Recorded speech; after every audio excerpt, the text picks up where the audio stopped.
Okay, everybody, today let's take a look at a way to selectively add a little bit of punch or a little bit of pop to certain areas of your photo. It's using a dodging and burning technique, but we're not going to dodge and burn the original photo. I'm going to show you how to do it on a blank layer. So let's go ahead and do that. Let's add a blank layer here. Then under the edit menu, I want to fill this layer with 50% gray. So let's go to Edit Fill.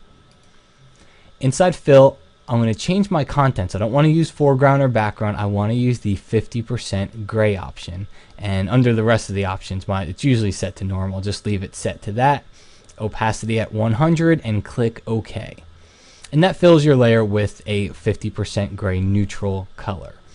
Now what you do is go to the layer blend modes and set the layer blend mode to overlay. And now if I show and hide the layer, you're going to see we actually don't see a change in the photo. But if I were to take my brush tool, I'm going to drop the opacity way down to about 20-25% here because I want to build the effect if I need it. And what I can do is start clicking. And what I'm doing here is essentially I'm kind of coming in here and burning in parts of the photo. I can get a larger brush. I can burn in some of the sky up here.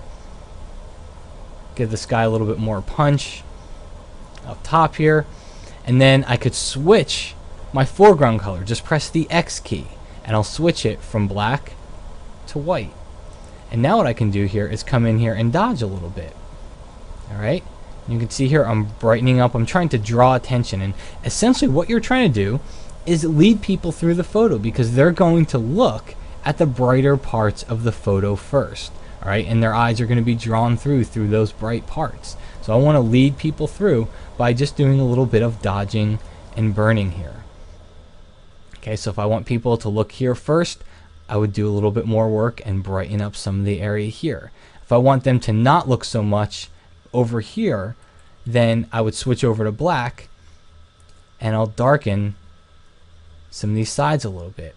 Okay, so they won't be so obvious. So when people look at the photo, the first place they'll get drawn to is right over here. And if you look at the layer itself, you could say all it is a gray layer with shades of black and white on it. So if I show and hide it, see, that's before and that's after. It's almost kind of like lighting your photo after the fact, or just kind of I don't want to say painting with light, but you're kind of just enhancing some of the darker or the lighter areas in the photo after the fact. It kind of simulates dodging and burning, and what you're doing here is by doing it on another layer, you're always giving yourself that option to go back, because if I ever want to change anything, well, I could just switch my foreground and my background color here and I can paint it right back in, and I'm not actually changing the pixels on the photo layer that's below it.